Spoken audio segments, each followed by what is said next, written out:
जय हिंद साथियों, नमस्कार। मैं प्रभात रोशन आपका स्वागत करता हूं द एग्जाम रूल्स में। दोस्तों, अभी तो असली मंजिल पाना बाकी है।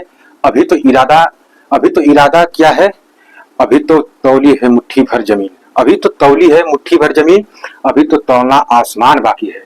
तो दोस्तों, इसी के साथ हम शुरू करेंगे वायदा पेटियां, जो हमें ज्योग्राफी में बहुत ही अच्छा नंबर दिलाती है। चाहे कोई भी एग्जाम हो, चाहे जो भी एग्जाम उठा लो, चाहे वनडे एग्जाम हो, चाहे तुम्हारा टीजीटी पीएचडी हो, चाहे जो भी हो एग्जाम, चाहे केंद्रीय विद्यालय से लेकर के हर एग्जाम में यह क्वेश्चन यहाँ से बनाया जाता है। ठीक है ना? तो हमें देखना है क्या? वायदा पेटी। तो वायदा पेटी में जो देखना है, इंपॉर्टेंट क्वेश्चन यहाँ से बनते हैं। ठीक है? तो वायदा होता क्या है भाई? सबसे पहले तो यही जान लो, वायदा क्या होता है भाई। धरातल पर प्रति इकाई की दर से जो वायुमंडल के समस्त मंडलों को जो प्रभावित करता है, उसे हम क्या करते हैं? वो वायुदाब करते हैं। यानी कि जो छोटे छोटे अणुओं से बन करके यह बना होता है, मिल करके बना होता है और अपना दबाव डालता है। और ठंडी गर्मी, चाहे गर्म हो चाहे ठंडा मौसम हो, यह अपने हिसाब से अपने खुद को परिवर्तित करता रहता है। यह वही वायुदाब है जो अगर हमें गर्मी लगती है तो हम सोचते हैं कि जल्दी से नहा लें। क्यों? क्योंकि चारों तरफ से जब हवा गर्म आता है तो हमारे बॉडी को क्या करता है? टेम्परेचर इसका बढ़ जाता है। तो हम लोग सोचते हैं जल्दी से नहा ले ताकि गर्मी बॉडी की खत्म हो जाए। भाई ठीक है, कोई बात नहीं है, नहाना धोना तो चलता रहेगा। फिलहाल पढ़ते हैं वायुदाब। धरातल पर प्रति इकाई क्षेत्र में वायुमंडल के समस्त परतों के या पड़ने पर इसमें जो भाग है, जो उसमें वायु का प्रभाव पड़ता है, उसे हम क्या कहते हैं? वायुदाब कहते हैं। ठीक है भैया। स्थल के सापेक्ष जो सागर है, यानी कि जो स्थल होता है, जो हमारे पृथ्वी पर जो स्थल होता है, ठीक है, जो स्थल वाला भाग होता है, किसके सापेक्ष? सागर महासागर के सापेक्ष वह सबसे पहले गर्म होता है। सबसे पहले स्थल गर्म होता है, उसके बाद सागर या महासागर गर्म होता है। क्यों? इसका कारण है भाई, क्योंकि जो स्थल है अपना, इसमें धूल, मिट्टी, कण, एरोसोल्स, ये सब चीजें जो हम पहले बता चुके हैं पिछले चैप्टर्स में। अगर आप वीडियो नहीं देखे होगे तो जाकर के देख लेना, इसी चैनल पर पड़ा हुआ है, द एग्जाम रूल पर ही पड़ा हुआ है, जाकर देख लेना। और उसके बाद ही समझ में आएगा तुम्हें कि जो एरोसोल्स होते हैं वो होते क्या है, एरोसोल्स क्या होते हैं। ठीक है? तो भाई देखो, स्थल इसलिए जल्दी गर्म हो जाता है क्योंकि यहाँ पे छोटे छोटे कण हैं जो जल्दी से गर्म हो जाते हैं। तुम देखे होगे जो छोटे छोटे टुकड़े होते हैं, कोई किसी भी चीज के ले लो, अगर तुम उसको जलाते हो तो जल्दी से क्या होता है? वो जल्दी से जल जाता है। क्या होता है? जल्दी से जल जाता है। लेकिन वही जो बड़े बड़े टुकड़े होते हैं भाई, उसको जलाने में, मान लो छोटी छोटी लकड़ी है, अगर उसमें तुम आग लगा रहे हो तो क्या होगा? वो जल्दी से जल जाएगा। ठीक है? जल्दी से जलता है कि नहीं जलता है? तो बताओ। और जो वही बड़ी बड़ी लकड़ी होती है, क्या उसको तुम फट से जला लेते हो? एक माचिस की तीली में जला लेते हो? नहीं ना, ऐसा नहीं है। तो भाई उसी तरह स्थल है, जो छोटे छोटे कण है, छोटे छोटे कणों की वजह से स्थल सबसे पहले गर्म हो जाता है अपने इससे सूर्य की वजह से। सूर्य से जो किरणें आती हैं, ये भी बता चुका हूँ। सूर्य की किरणें हैं, उस सूर्य किरणों से क्या निकलता है? फोटॉन या और भी जो है निकलता है, उसको उसकी वजह से, ये सब चीजें मैं बता चुका हूँ, आगे वीडियो देख लेना। स्थल उसकी वजह से गर्म होता है। और पानी जो होता है भाई, पानी की परतें पतली मोटी होती है। अगर पानी जैसे, अगर इसी पानी को तुम स्थल पर जैसे डाल दोगे, पतला हो जाएगा, पानी का जो मोटाव है पतला हो जाएगा, तो जल्दी गर्म हो जाएगा। अगर वही सागर स्थल में है या महासागर में है तो पानी की मोटाई क्या है? ज्यादा है, गहराई ज्यादा है। तो भाई पहले पानी भी गर्म होता है, लेकिन क्या होता है? जब तक पानी गर्म होगा नीचे तक, तब तक क्या है? सूर्य है, सूर्य के डायरेक्शन जो है चेंज हो जाता है। ठीक है ना? तो ये अपना वायुमंडल का ये जो है स्थल और जो सागर तल है, इससे सबसे पहले कौन सा गर्म होता है? ठीक है? अब देखो, अब इसमें अगर देखते हो भाई तो 1034 क्या होता है इसका जो है, अगर ऊपर जाओ किसी, अगर ऊंचाई जितनी जल्दी बढ़ेगी, अब देखो जो पृथ्वी से चलते जाओगे ऊपर तरफ, यानी ध्रुवों की ओर जाओगे, तो भाई देखो इधर से कोई ऊपर मानोगे नहीं, तो ध्रुवों की तरफ से जाओगे। अगर ध्रुवों की तरफ जाओगे तो इसकी ऊंचाई बढ़ती जाएगी तो कितना ऊपर जाने के बाद 1034.13 ग्राम के प्रति सेंटीमीटर स्क्वायर के हिसाब से यह इसका तापमान और बढ़ता जाएगा। ठीक है ना? अब देखो इसके बाद अगर हम देखते हैं तो ताप प्रवणता दर क्या होता है भाई? ताप प्रवणता के बारे में अगर हम देखते हैं, ताप प्रवणता के बारे में अगर देखते हैं भाई, किसके बारे में देखते हैं? ताप प्रवणता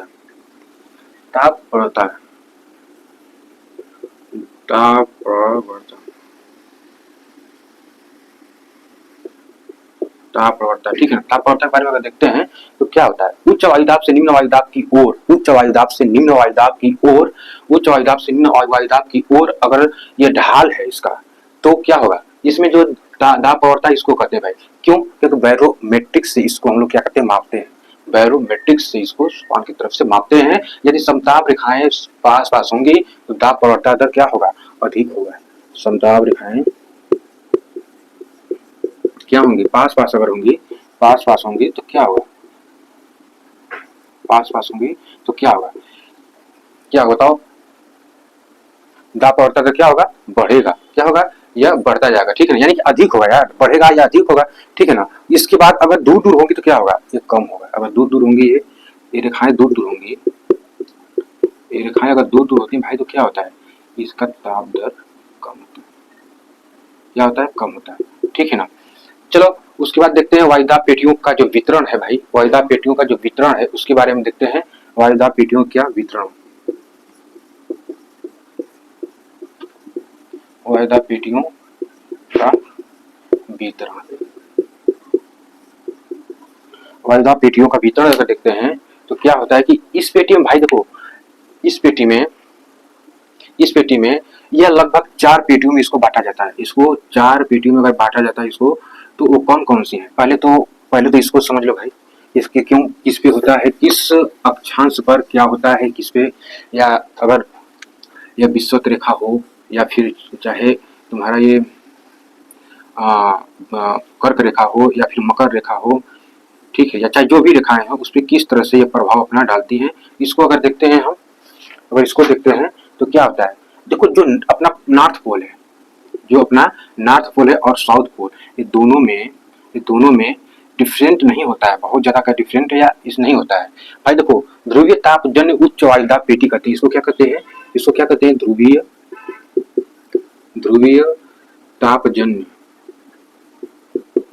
तापजन्य वायुदाब पेटी कहते हैं, वायुदाब पेटी कहते हैं, ठीक है। और देखो इसके बाद अगर बात करोगे जो विषुवत रेखा पर होता है भाई, यानी कि जो विषुवत रेखा पर होता है, यानी कि क्या होता है, ये 0 डिग्री विषुवत रेखा अपना, ये 0 डिग्री और ये 5 डिग्री, उसके बाद ये धीरे धीरे बढ़ते जाता है, यानी कि 30 से 35 डिग्री की तरफ बढ़ेगा, 30 से 35 डिग्री की तरफ बढ़ेगा, वो भी साउथ हो चाहे नॉर्थ हो, ये दोनों में क्या होता है, ये बढ़ते जाता है, फिर 60 से 65 डिग्री की तरफ बढ़ेगा, या 60 से 65 डिग्री की तरफ यह बढ़ेगा, नॉर्थ और साउथ ये दोनों तरफ बढ़ेगा। फिलहाल हम तुमको बताते हैं नॉर्थ की तरफ का, तो देखो अगर विषुवत रेखा पर रहेगा तो उष्ण कटिबंधीय तापजन, भाई उष्ण मतलब क्या होता है, गर्मी, तो क्या विषुवत रेखा क्या होता है, गर्मी, भाई सीधी किरणें पड़ती है ना सूर्य की विषुवत रेखा पर, 0 डिग्री पर सीधी किरणें पड़ती हैं, 0 डिग्री पर सीधी किरणें पड़ती हैं, इसलिए यहाँ पे गर्मी ज्यादा होता है, या ये गर्म ज्यादा होता है, ठीक है ना। तो क्या कहेंगे इसको क्या कहेंगे, उष्ण कटिबंधीय तापजन्य, उष्ण कटिबंधीय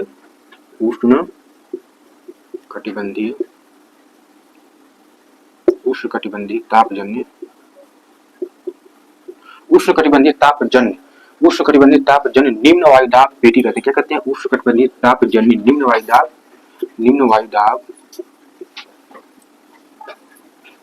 पेटी कहते हैं, ठीक है। उसके बाद जो होता है, यानी कि किस पर है ये विषुवत रेखा पर है, 0 डिग्री पर है, ये विषुवत रेखा पर और 0 डिग्री पर है ये। अब देखो जो इसके ऊपर है, यानी कि जो 30 से 35 डिग्री के बीच में पाया जाता है, जो 30 से 35 डिग्री, भाई देखो जो 0 डिग्री पर है ना, इसको इसमें इसी को मेंशन कर सकते हो, ये जो है ना, जो 5 से अब 5 डिग्री नॉर्थ से 5 डिग्री साउथ की तरफ जो है, ये 0 डिग्री के ऊपर और नीचे कर्क रेखा और मकर रेखा के जो बीच के क्षेत्र हैं, उसको हम भूमध्य रेखी उपजन्य वायुदाब पेटी कह सकते हैं, ठीक है। वही चीज है, चाहे भूमध्य का नाम दे दो, चाहे विषुवत का नाम दे दो, चाहे उष्णकटिबंधीय का नाम दे दो, ये सब नाम एक ही है इसका, क्योंकि ये 0 डिग्री पर ही तो बन रहा है भाई, ये 0 डिग्री पर ही तो बन रहा है, ये 0 डिग्री पर ही बन रहा है। अब देखो जो नेक्स्ट था, यानी कि 30 से जो 35 था, वो गतिजन्य उच्च वायुदाब पेटी के नाम से जाना जाता है, गतिजन्य क्या था, यह था गतिजन्य उच्च वायुदाब पेटी के नाम से भी जाना जाता है भाई, ठीक है। अब देखो इसके बाद अगर बात करोगे भाई, देखो अभी बताया था ना, यहाँ तक यानी 5 डिग्री तक जो सूर्य है अपना प्रभाव उतना ज्यादा नहीं डालता है, क्योंकि कर्क रेखा मकर रेखा के बीच के जो क्षेत्र हैं, इसके ऊपर वाली भी क्षेत्र वो भी सूर्य इसमें आता है, लेकिन जो 30 से 35 डिग्री है, इसमें थोड़ी सी गर्मी कम हो जाती है, क्यों, क्योंकि सूर्य का किरण जो यहाँ से सीधा नहीं पड़ेगा, तिरछा। उस दिन हम एग्जाम्पल देके बताया था ना, कि तुम्हारे घर में अगर कोई मेहमान आ गया, तुम्हारे पड़ोसी के पेट में दर्द होने लगता है कि कौन आ गया, क्यों आया है, कहीं इसका रिश्वत नहीं लेकर आया है, पेट में दर्द होने लगता है ना, तो आते जाते कैसे देखेगा, इस तरह से देखेगा, झांक कर देखेगा कौन है, तभी पेट नहीं भरेगा, तो जाके उसमें फिर से देखेगा कौन है, अगर उसके बाद भी पेट नहीं भरेगा, फिर आकर के हाथ बांध करके खड़ा हो जाएगा सीधे तुम्हारे सामने कि कौन आया है, ठीक है। तो भाई इसी तरह तो सूर्य है, यहाँ पर विषुवत रेखा पर सूर्य क्या करता है, तुम्हारे पड़ोसी की तरह सीधे देखता है, उसके बाद तुम्हारा हुआ चाहे कर्क रेखा हो चाहे मकर रेखा, चाहे उसको ऊपर वाली रेखाएं हो, क्या करता है तुम्हारे पड़ोसी की तरह यह भी झांक कर देखता है। तो जब झांक कर देखेगा तो सही से दिखेगा नहीं, यानी कि जब ऐसे देखेगा तिरछे देखेगा तो सही से सूर्य की किरणें उस पर नहीं पड़ेंगी, तिरछी पड़ेंगी। अब भाई तिरछी पड़ेंगी तो दूरी तो होंगी, जब दूरी होंगी तो बहुत ज्यादा गर्म नहीं कर पाएगा, ठीक है, सीरियस बात है भाई इसमें। अब देखो जो अपना नेक्स्ट है यानी कि 60 से 65 डिग्री है, उसे हम क्या कहते हैं उपध्रुवीय गतिजन्य, उपध्रुवीय गतिजन्य, इसको क्या कहते हैं उपध्रुवीय ध्रुवीय गतिजन्य, गतिजन्य वायुदाब पेटी। इसमें कुछ और भी ऐड कर सकते हो भैया, लेकिन अब देखो जो नॉर्थ वाला क्षेत्र है ध्रुवीय तापजन्य वायुदाब पेटी, भाई सेम प्रोसेस नीचे भी होंगे, सेम प्रोसेस नीचे भी होंगे, यानी साउथ में भी यही चीजें हैं, ठीक है, साउथ में भी यही चीजें हैं। अब देखो एक एक करके हम समझ लेते हैं, एक एक करके इसको हम लोग समझ लेते हैं। जो अपना था भूमध्य रेखी जो हम बताए थे भी, यानी कि जो विषुवत रेखा पर बना था उष्णकटिबंधीय जो था, उसको अगर हम देखते हैं तो भूमध्य रेखीय तापजन्य निम्न वायुदाब पेटी, भूमध्य रेखीय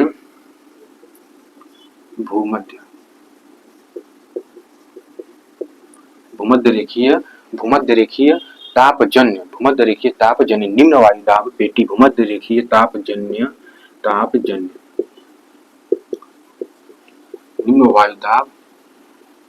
वायुदाब कह लो या वायु पेटी कह लो भाई, सीधी सी बात है, ठीक है ना। ये क्यों सा पहला है, ठीक है। तो भाई इसमें होता क्या है, अभी हम बताए थे ना, ये 5 डिग्री नॉर्थ या साउथ, 5 डिग्री उत्तरी अक्षांश या दक्षिणी अक्षांश के बीच में ये अपना प्रभाव छोड़ता है, ये अपना प्रभाव छोड़ता है, ठीक है ना, ये अपना प्रभाव छोड़ता है। यहाँ पर वर्ष भर जो है औसत तापमान भिन्न रहता है भाई, यहाँ पे औसत तापमान हमेशा वर्ष भर क्या रहता है, भिन्न रहता है। इसके परिणाम में अगर बात करें तो वायुदाब यहाँ पे क्या होता है, कम होता है। इस पेटी के सहारे वायुदाब कम होने के कारण हवाएं जो है यहाँ पे कम होती है, हवाएं जो है यहाँ पर कम होती है, यहाँ पे कम होती है, यहाँ पर क्या होती है, लेकिन देखो कम भले हो, लेकिन यहाँ पे इसे जब यहाँ पे कम होंगी साइन जाहिर सी बात है भाई, इसका भी तो कुछ नाम होगा, इसका भी तो कुछ नाम, इस नाम क्या है भाई, इसका नाम क्या है, इसको हम लोग शांत पेटी के नाम से जानते हैं। क्या शांत पेटी के नाम से जानते हैं, क्या शांत पेटी, शांत पेटी मत कह देना, शांत पेटी के नाम से जानते हैं, शांत पेटी के नाम से जानते हैं, ठीक है ना। अब देखो और उसकी बात अगर बात करेंगे इसी की, तो भाई इसमें डोल ड्रम पेटी भी पाई जाती है। क्यों, कौन सी, डोल ड्रम पेटी भी पाई जाती है, डोल ड्रम पेटी भी पाई जाती है, जो है ये 200 डिग्री देशांतर पर यह धीरे धीरे क्या होती है, या कम होती जाती है या घटती जाती है, या कम होती जाती है या घटती जाती है, क्या होती है, या कम होती है या तो घटती जाती है, ठीक है। अपना नेक्स्ट अगर बात करोगे इसी में, जो देखो बोर्ड छोटा होने की वजह से हम बहुत ज्यादा लिख नहीं पा रहे हैं, बोल रहे हैं, वो कम नहीं है, ठीक है, वो भी बहुत इंपॉर्टेंट चीज है, ठीक है। देखो जो दूसरा है अपना, दूसरा नंबर का है, क्या है, इसे हम क्या कहते हैं, उपोष्ण कटिबंधीय गतिजन्य उच्च वायु दाब पेटी, उपोष्ण कटिबंधीय गतिजन्य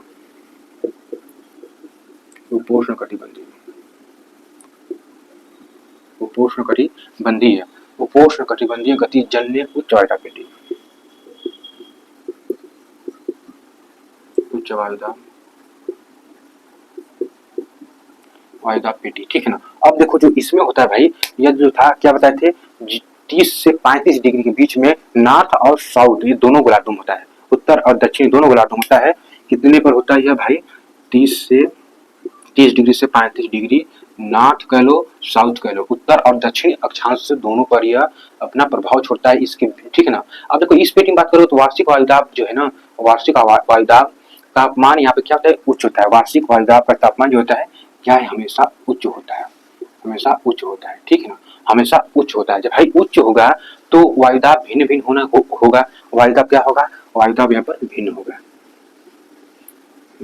क्या वायुदाब भिन्न, वायुदाब क्या होगा, यहाँ पे भिन्न पाया जाएगा, क्या होगा, यहाँ पे भिन्न पाया जाएगा। जब भिन्न पाया जाएगा भैया, जब भिन्न पाया जाएगा तो भाई जाहिर सी बात है कि इस पेटी में भूमध्य रेखीय और उपध्रुवीय वायुमंडल में अवतलन का यह जो दिशा है, इसमें डायरेक्शन जो है धीरे धीरे चेंज होने लगा। जब चेंज होगा तो ऊपर से नीचे जो है इसकी जो ऊपर से नीचे जो है वायुदाब जो है बढ़ने लगेगी, ऊपर से नीचे की तरफ बढ़ने लगेंगी। अब फिर देखो क्या पृथ्वी का जो स्थल है, चाहे सागर कह लो चाहे जो भी हो भाई, इसका हमें हर जगह कई जगह हमेशा समान तो नहीं पाया जाएगा, कहीं गड्ढा है, कहीं मतलब पर्वत पठार है, कहीं नदी है, कहीं झरने हैं, ठीक है, कहीं तालाब है, कहीं कुछ है, ठीक है, कहीं पर्वत है, कहीं कुछ बना हुआ है, ठीक। उसी हिसाब से तो होगा, कहीं गर्मी होगी कहीं ठंडी होगी। ठीक है, ठीक है, जाहिर सी बात है भाई, उसमें कोई जिसके कारण ही तापमान में, जिसके कारण ही तापमान में वायुदाब, वायुदाब क्या होता है, भिन्न होता है। लेकिन लेकिन लेकिन यहाँ पर भिन्न होने के बावजूद भी यहाँ पर वायुदाब उच्च पाया जाता है। भिन्न होने के बावजूद भी यहाँ पे वायुदाब उच्च पाया जाता है। ठीक है, उसका कारण है भाई, उसका कारण यह है कि पेटी को उष्ण अक्षांशीय पेटी भी के रूप में इसको हम लोग जानते हैं, क्योंकि यह उच्च पाने की वजह से जब जब देखो इसकी भी एक कहानी भाई, देखो इसकी भी कहानी इसलिए है कि जब अंग्रेज भारत में शासन करते थे तो भारत से घोड़ों को लेकर जाया जाता था। जो अपना एशिया महाद्वीप है, यहाँ के घोड़े बहुत ही ताकतवर माने जाते थे, जो यहाँ के घोड़ों को लेकर जाया जाता था। घोड़े जो थे तो भाई क्या था कि अंग्रेज थे तो जहाजों में घोड़ों को भर ले जाते थे। जब यह पहुंचे वहां पर 30 से 35 डिग्री, 30 से 35 डिग्री साउथ नॉर्थ के बीच में पहुंचे, साउथ के बीच में पहुंचे, तो क्या हुआ कि यहाँ पर लहरें काफी ज्यादा उफान मारने लगी। जब उफान मारने लगी तो जो नाव, इन लोगों का जो जहाज था अपना, ये भी तो कुछ ना कुछ का हलचल करेगा ही। जब हलचल करने लगा तो भाई धीरे धीरे पानी इसमें डूबने लगा, जो था जहाज धीरे धीरे डूबने लगा। जब जहाज डूबने लगा तो अंग्रेजों को लगा कि हम घोड़ों को फेंक देते हैं तो क्या होगा, जहाज बच जाएगा। तो क्या किए ये लोग, एक एक करके घोड़ों को फेंकते गए, फेंकते गए, फेंकते गए, फेंकते गए। ये लोग समझ नहीं पाए उस जगह को। ठीक है, उस जगह को वहां पे क्यों, क्योंकि वहां पे जो तापमान जो था वहां पे उच्च था, उसकी वजह से लहरें अपनी करतब दिखाने लगी वहां पे। तो भाई जब ये इनको नहीं समझ पाया तो क्या किए, घोड़ों को देखे करके वहां पे फेंकने लगे। और फिर जैसे यहाँ पे तापमान, जैसे शाम हुआ तापमान धीरे धीरे कम होने लगा, तो भाई लहरें भी तो कम होंगी धीरे धीरे। जब लहरें कम हुई तो भाई यहाँ से वो लोग निकल गए। तब से लेकर के अब तक इसकी कहानी यही बन गई। इसको अश्व अक्षांशी के नाम से जाना जाता है, अश्व अक्षांशी पेटी के नाम से भी इस पेटी को, उपोष्ण कटिबंधीय गतिजन्य वायुदाब पेटी को हम लोग क्या कहते हैं, अश्व अक्षांशी पेटी के नाम से भी हम लोग जानते हैं। ठीक है ना। उप ध्रुवीय निम्न वायुदाब पेटी जो है भाई, इसके बाद उप ध्रुवीय जो 60 से 65 डिग्री था, जो 60 से 65 डिग्री था इस पेटी में, यानी कि क्या था, ये तीसरा नंबर का था ना, ये तीसरा नंबर का था। क्या था, उप ध्रुवीय, क्या था, उप ध्रुवीय उप ध्रुवीय निम्न वायुदाब पेटी था। क्या था, उप ध्रुवीय निम्न वायुदाब पेटी। ठीक है, निम्न वायुदाब पेटी था। उसके बाद अगर हम बात करें, इसी में बात करोगे तो देखो क्या था कि भाई यह वर्ष भर तापमान यहाँ पे क्या था, भिन्न रहता था, या निम्न रहता था, भिन्न रहता था भाई, अलग अलग तापमान यहाँ पे रहता था। ठीक है ना, यहाँ पे अलग अलग तापमान रहता था। ठीक, यहाँ पे अलग अलग तापमान रहता था। लेकिन वायुदाब उच्च होना चाहिए, लेकिन यहाँ पे क्या था, लेकिन पृथ्वी के घूर्णन की वजह से यहाँ पर हवाओं का जो फैलाव था वो धीरे धीरे घटते गया। क्या हुआ, घटते गया। जब घटते गया भाई तो जिसके निम्न तापमान होने के बावजूद से भी वायुदाब तो क्या था, वह निम्न ही बना रहा। जब घटता गया तो भाई बना ही तो रहेगा, उतना ही टिका रहा होगा, घटता ही नहीं था। समझे। तो फिर भाई क्या हुआ, देखो उसके बाद फिर इसमें कुछ मेखलाएं पाए जाने लगी। एक चीज तुमको हम नहीं बताए हैं, जो अश्व अक्षांशीय पेटी था, यानी जो 30 से 65 डिग्री के बीच में जो बना था, उससे हम वहीं से व्यापारिक और पछुआ हवाओं का जो था उत्पन्न होना वहां से तय था। ठीक है। नेक्स्ट था क्या, हाँ, सागरी विस्तार होने के कारण भाई इसका दक्षिण गोलार्ध में 60 से 65 डिग्री के बीच में भाई यहाँ पर मेखलाओं का विस्तार होने लगा। ठीक है भाई। उप ध्रुवीय उच्च वायुदाब पेटी के बारे में देखो, जो था ध्रुवों के समीप वर्ष भर निम्न तापमान के कारण वायुदाब उच्च पाया जाता था भाई, उच्च पाया जाता था। निम्न तापमान के कारण वहाँ पे वायुदाब जो था वह उच्च पाया जाता था। क्या था, यह उच्च पाया जाता था, ज्यादा पाया जाता था। उसका वही कारण था कि भाई ये जो था ना, ध्रुवीय क्षेत्र जो था, ये था भाई ठंडा प्रदेश होने की वजह से यहाँ पर ध्रुवीय जब क्षेत्र में जाओगे तो ठंडा ही तो प्रदेश भाई। वहाँ पे क्या था, बर्फ था। जब सूर्य की किरणें पहुंचेंगी नहीं तो पिघलाएंगे किसको, जब सूर्य की किरणें पहुंचेंगी नहीं तो पिघलाएंगे कैसे, पिघलेगा कैसे, बर्फ नहीं पिघलेगा बर्फ। तो क्या होगा, वहाँ पे तापमान क्या होगा, वह निम्न होगा, फिर निम्न ही बना ही रहेगा। ठीक है। वायुदाब पेटियों में, अब देखो वायुदाब पेटियों में खिसकाव था, कैसे था, क्यों था, उसके बारे में जान लेते हैं। सूर्य के उत्तरायण व दक्षिणायन स्थितियों के कारण दोनों गोलार्धों में वायुदाब पेटियों की जो खिसकाव था जो हमारे मौसम जलवायु को प्रभावित करता था। जो उत्तरायण और दक्षिणायन की जो स्थिति थी, या जब चेंज होती थी तो हमारे यहाँ मौसम में भी यहाँ पे परिवर्तन होता था। ठीक है, मौसम में भी परिवर्तन होता था। मौसम में परिवर्तन होता था जब सूर्य मकर रेखा पर होता था या होता है तो वायु दाब पेटी पछुआ हवाएं उत्तरी गोलार्ध में भाई खिसक कर भूमध्य रेखा के समीप आ जाती है। खिसक कर भूमध्य रेखा के समीप आ जाती हैं। खिसक कर भूमध्य रेखा के समीप आ जाती हैं, जिससे शीतकालीन वर्षा होता है। जब खिसक कर भूमध्य रेखा के समीप आ जाती हैं तो शीतकालीन वर्षा यहाँ पे होना तय है।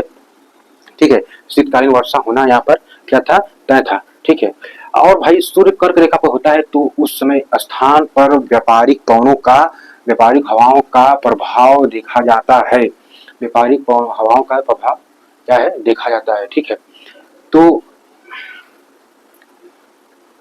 भाई ये तो खत्म हो गया। अब इसके बाद जो बच रहा है अपना हवाएं, क्या बच रहा है, एयर बच रहा है। एयर हम नेक्स्ट वीडियो में देखेंगे। मुश्किलों से भाग जाना आसान होता है। मुश्किलों से भाग जाना आसान होता है। हर पहलू जिंदगी का इम्तिहान होता है। डरने वालों को मिलता नहीं है जिंदगी में कुछ भी, लड़ने वालों के कदमों में जहान होता है। ऐसे ही पढ़ते रहो। फिर मिलेंगे नेक्स्ट वीडियो में, जिसमें हम महत्वपूर्ण हवाओं को लेकर आएंगे कि जैसे हमारा हरमटन है, चिनूक है और सभी से हवाएं हैं। तो उसमें हम वीडियो में बात करेंगे नेक्स्ट वीडियो में। फिर भाई चैनल को सब्सक्राइब कर देना और कोशिश करना कि 2-4 लोगों के पास शेयर भी कर दें। अगर इच्छा हो तो, ना इच्छा हो तो भाई डिसलाइक भी कर सकते हो। ठीक है, जैसा तुमको ठीक लगे। फिर मिलेंगे नेक्स्ट वीडियो में, तब तक के लिए धन्यवाद। अपना और अपने परिवार का ख्याल रखते रहिए। जय हिंद, जय भारत, लव यू इंडिया।